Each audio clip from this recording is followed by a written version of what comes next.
Good morning everyone, welcome to I Spine. This is Shivani Saxena. Hope you are very well. So guys, आज की video में हम लोग बात करने वाले हैं 9th क्लास की साइंस के बारे में, क्योंकि हम लोग 6 की कंप्लीट कर चुके हैं, 7 की भी कंप्लीट हो गई है और 8th की भी कंप्लीट हो गई है। और आपने काफ़ी अच्छे से वीडियो को देखा भी होगा। अगर कोई भी डाउट रहता है, तीनों बुक में से कोई भी डाउट रहता है तो आप उसे कमेंट बॉक्स में क्लियर कर सकते हैं। सो 9th क्लास में जो आपकी NCERT है उसमें काफ़ी अच्छे से आपको समझाया गया है और काफ़ी इम्पोर्टेंट भी है। आप काफ़ी अच्छे से इसको पढ़ना है आपको। ये भी आपको पता है कि इसका फर्स्ट चैप्टर है। इसका फर्स्ट चैप्टर का नाम है हमारे आसपास के पदार्थ। ठीक है, तो आसपास के पदार्थ के बारे में इसके कहने का मतलब क्या है, इसको काफ़ी डिटेल्स में हम लोग जानने की कोशिश करेंगे। सो यहाँ पे एक वर्ड दिया गया है पदार्थ। आखिर पदार्थ वर्ड का मतलब क्या होता है पहले ये जान लेते हैं, क्योंकि चैप्टर की स्टार्टिंग इसी वर्ड से है। तो आखिर ये वर्ड का मतलब क्या होता है पहले उसके बारे में बात करते हैं और इसको भी डिटेल्स में जानेंगे। पदार्थ मतलब ऐसा कुछ भी जो स्थान को घेरता है, ठीक है, जिसमें द्रव्यमान होता है, वो क्या कहलाता है, उसको हम पदार्थ बोलते हैं। फॉर एग्जाम्पल पानी। ठीक है, पानी आप ग्लास में रखेंगे तो वो स्थान को घेरता है। इतनी बड़ी नदी में पानी होता है तो वहाँ पे कितना ही बड़ी स्थान होता है, ठीक है, कितना बड़ा स्थान होता है तो वो उसको घेर लेता है। हवा, सूर्य, पेन, किताब, ये सभी क्या हैं, ये वो पदार्थ हैं जो स्थान को घेरते हैं। अब यहाँ पे एक वर्ड आया द्रव्यमान, कि पदार्थ में द्रव्यमान होता है। तो पदार्थ में द्रव्यमान कैसे हुआ, ये द्रव्यमान आखिर है क्या? मतलब द्रव्यमान का अर्थ होता है कि कोई भी वस्तु अंदर से कितनी भारी है। मतलब द्रव्यमान को हम मापते किससे, ये भी यहाँ पे आपको ध्यान रख लेना है। द्रव्यमान को हम ऑलवेज किससे मापते हैं, किलोग्राम में। ठीक, द्रव्यमान में अगर आप देखेंगे कभी भी, जैसे कि अगर जगह के अनुसार बदलता नहीं है द्रव्यमान, और हमेशा वो इक्वल ही रहता है, मतलब वो हमेशा बराबर ही रहता है। ये यहाँ पे आपको समझ लेना है। ठीक है, होप आपको ये काफ़ी अच्छे से समझ आया होगा। पदार्थ जो होता है वो कणों से मिलके बना होता है। ठीक है, कणों की भी कुछ विशेषताएं होती हैं, इसके बारे में हम लोग बात कर लेते हैं। तो आपको पता है कि होता क्या है कि जो भी पदार्थ होते हैं, जो भी कण होते हैं, कणों की कुछ विशेषताएं होती हैं।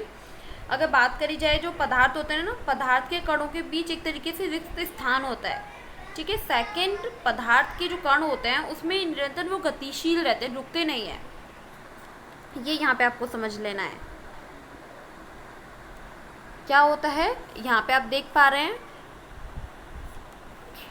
उनके बीच रिक्त स्थान होता है, खाली जगह होती है, और क्या होता है उनमें निरंतर गतिशील होते रहते हैं, वो गतिशील होते हैं। और आपका थर्ड आता है कि वो एक दूसरे को आकर्षित करते हैं।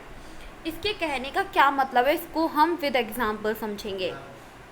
पहला ये समझ लेते हैं कि पदार्थ के कणों के बीच रिक्त स्थान होता है, मतलब खाली जगह होती है। तो यहाँ पे कहने का क्या मतलब है, मतलब अगर इसको एग्जाम्पल लेके समझें तो आपको यहाँ पे जानना है कि सबसे कम क्या होता है, ठोस में होता है, और ठोस से ज़्यादा किस में होता है, द्रव में होता है, और सबसे अधिक किस में होता है, ये सबसे अधिक होता है आपका गैस में। ये यहाँ पे आपको समझ लेना है। अगर सेकंड इसका बात करें कि वो गतिशील होता है, तो यहाँ पे आप समझेंगे इसके बारे में कि जो पदार्थ होता है ना, पदार्थ के जो कण होते हैं, कणों में एक तरीके से गतिज ऊर्जा होती है। मतलब तापमान बढ़ने पर कणों की गति क्या होती है, और तेज़ होती है, क्योंकि गतिज ऊर्जा अधिक हो जाती है। ठीक है, ये यहाँ पे आपको समझ लेना है। साथ ही यहाँ पे आपको ये भी जान लेना है कि जो कणों की गति होती है ना, अगर सबसे कम हुआ, ठीक है, तो क्या होगा, वो ठोस में होती है। और जो अगर मध्यम हुई, मतलब मीडियम किस में होता है, द्रव में होता है। और सबसे अधिक किस में होती है गति, गैसों में होती है। ठीक है, अगर इसका एक्सपेरिमेंट हम करें तो कैसे करेंगे। आपने क्या लिया, एक ग्लास लिया। ठीक, आप क्या लेते हैं, एक ग्लास लेते हैं।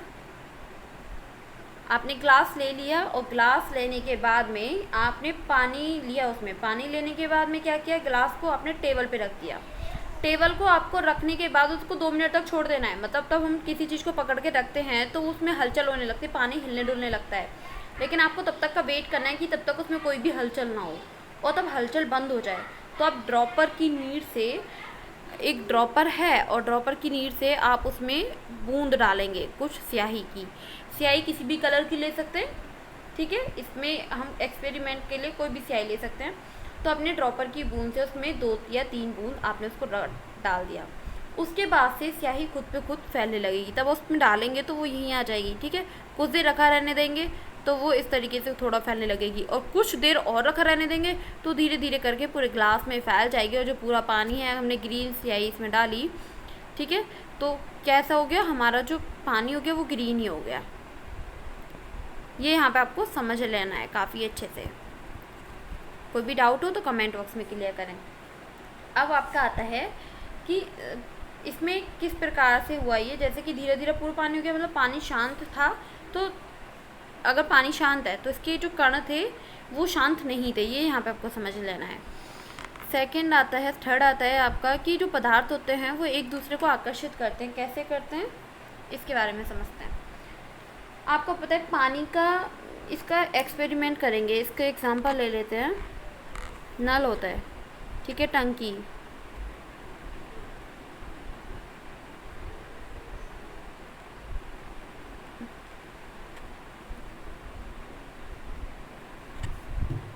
ठीक, तो क्या होता है, एक टंकी होती है कि टंकी पाइप में लगी हुई है, मतलब जो नल होता है, तो उससे क्या होगा कि अगर आप उसको ओपन करते हैं तो ओपन करने के जस्ट कि आप पानी उससे आना स्टार्ट हो जाता है। अब स्टार्ट आने के बाद में अगर इसकी ये टंकी हुई, ठीक, ये आपका टंकी हो गई, और टंकी के बाद में आपने क्या लिया, इसके जस्ट इसका ये फेस हो गया, मुंह हो गया इसका। अब मुंह से थोड़ा सा नीचे आपने अपनी फिंगर लगा लिया, फिर कोई भी पदार्थ लगा लिया आपने, ठीक है। इसका पानी पहले तो डायरेक्ट सीधी रेखा में आ रहा था, लेकिन फिंगर को लगाते ही वो पानी तिरछी रेखा में, मतलब इधर उधर हो जाता है। ये यहाँ पे आपको समझ लेना है। इसका एक बहुत अच्छा एग्जांपल मैं अभी आपको बताऊंगी। तो इससे क्या होगा कि थोड़ा नीचे होगा। अब फिंगर के बाद में, तब फिंगर हमने हटा ली, यहाँ पे फिंगर थी, फिंगर को हटा लिया तो पानी फिर से सीधी रेखा में हो जाएगा, फिर से एक ही धारा में आने लगेगा। अगर फिंगर लगा लेते हैं तो उसकी 2-3 धारा में वो एक तरीके से पार्टीशन हो जाता है, बट जाता है। ये यहाँ पे आपको समझ लेना है काफ़ी अच्छे से। ऐसा होने का कारण है कि जो पानी के कण हैं वो एक दूसरे को आकर्षित कर रहे हैं। अगर इसका एग्जांपल मैं आपको बताऊं कि पौधों में हम लोग क्या करते हैं, पानी डालते हैं ना पौधों में, तब हम पानी डालते हैं पाइप की सहायता से। और पाइप की सहायता से तो हम क्या करते हैं, पाइप पे फिंगर लगा लेते हैं, फिंगर लगा के उसको चारों तरफ हम छिड़काव करते हैं पौधों पे, काफ़ी अच्छे से पानी जाता है। तो वो छिड़काव, तो हम फिंगर लगाते हैं तो पानी कैसे हो जाता है, बहुत सारी धाराओं में बट जाता है। ठीक है, फिंगर हटा देते हैं तो वो पानी सीधा निकलने लगता है। बहुत अच्छा एग्जाम्पल है, आप एक बार एक्सपेरिमेंट करके देखेंगे तो काफ़ी अच्छे से समझ आएगा। मैं क्या करती हूँ, तो मैं पौधों में पानी डालती हूँ तो मैं क्या करती हूँ, उसको फिंगर लगा देती हूँ तो उसका पानी एकदम बौछार की तरह चारों तरफ फैलने लगता है, उसकी बहुत सारी धाराएं बन जाती है, बहुत मज़ा आता है उसको पौधों में पानी डालने के बाद। ठीक है, उस तब फिंगर हटा लेती हूँ तो वो सीधा पानी चला जाता है, वो पानी एक ही दिशा में जाएगा। लेकिन तब मैं फिंगर लगाती हूँ तो वो चारों तरफ फैल जाती है उसकी दिशाएँ। ये यहाँ पे आपको समझ लेना है। होप आपको काफ़ी अच्छे से समझ आया होगा। अब कणों के बीच जो आकर्षक बल है वो किस प्रकार से हो रहा है, ये यहाँ पे आपको समझ लेना है। तो आप यहाँ पे समझेंगे, जो भी अगर बोला जाए कि सबसे अधिक ठोस में होता है ये आकर्षक बल का, सबसे अधिक किस्म होता है ठोस में, और मीडियम होता है द्रव में, और सबसे कम मतलब ना के बराबर किस्म होता है गैसों में। ये यहाँ पे आपको समझ लेना है। तो आपका बहुत सारे डाउट इसमें क्लियर हो चुके होंगे। अब आपका नेक्स्ट पॉइंट आता है पदार्थ की अवस्थाएं। पदार्थ की अवस्थाएं कितनी होती हैं आपको पता है? वैसे जो पदार्थ की अवस्थाएं होती हैं वो 5 होती हैं, लेकिन एनसीईआरटी में आपको 3 अवस्थाओं के बारे में बताया गया है। 3 के बारे में ही हम लोग डिटेल से जानने वाले हैं। तो इसकी अवस्थाएं होती हैं ठोस, द्रव और गैस। काफ़ी अच्छे से आप लोगों को पता होगा। अब पदार्थ की 3 अवस्थाएं किस प्रकार से, कैसे, उसके बारे में बात करेंगे हम। जैसे कि फर्स्ट आता है आपका ठोस अवस्था। ठीक है, तो फर्स्ट हम ठोस अवस्था के बारे में पढ़ लेते हैं। आपको पता है कि ठोस क्या होता है? ठोस का एक तरीके से निश्चित आकार होता है इसका। ठोस का एक तरीके से एक निश्चित साइड होती है, और सभी वस्तुएं कठोर तो होती हैं। जो ठोस वस्तु हैं, मतलब ठोस की जो सभी वस्तुएं होती हैं वो कठोर होती हैं। ठोस क्या होती है, एक तरीके से इसको संपीड़न नहीं किया जा सकता है। इसका एक तरीके से निश्चित आयतन होता है। फॉर एग्जांपल मेज़ हो गया, और ईंट, इसका काफ़ी अच्छा एग्जांपल है, आप इसको ले सकते हैं एग्जांपल पे। अब आपका आता है द्रव।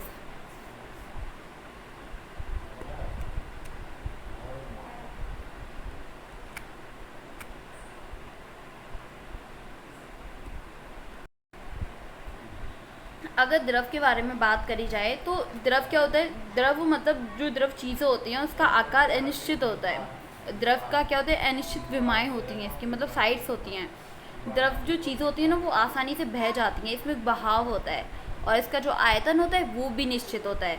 तो ये यहाँ पे काफ़ी, ये जो पॉइंट है ना आप इसको यहाँ पे हाईलाइट कर सकते हैं, इसको यहाँ पे नोट भी कर सकते हैं, काफ़ी इंपॉर्टेंट है। सेकंड, अगर इसका एग्जांपल आपको बताया जाए तो बहाव किस में होता है, दूध में।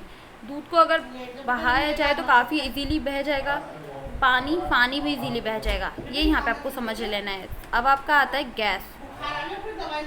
अब पता है कि गैस क्या होता है, इसके बारे में बात कर लेते हैं। तो अगर गैस के बारे में बात करी जाए तो आपको यहाँ पे पता लगेगा कि जो गैसीय अवस्था होती है वो कैसे होती है, मतलब जिसका आकार होता है वो अनिश्चित आकार होता है। और अगर बोला जाए जो गैस होती है ना, गैस का अनिश्चित जो विमाएँ होती हैं, जो साइड्स होती हैं वो भी अनिश्चित होती हैं और इसमें बहाव भी होता है, ठीक है। और एक तरीके से इसका आयतन भी अनिश्चित होता है और इसका उदाहरण है गैसेस का मीथेन और ऑक्सीजन। एक बात यहाँ पे आपको नोट करनी है, खाना बनाने वाला जो सिलेंडर होता है ना, जो गैस घर पे यूज़ होती है, तो उसमें उस गैस में कुछ परसेंट मीथेन का भी यूज़ किया जाता है, उस गैस का भी यूज़ किया जाता है। ये यहाँ पे आपको काफ़ी अच्छे से समझ लेना है।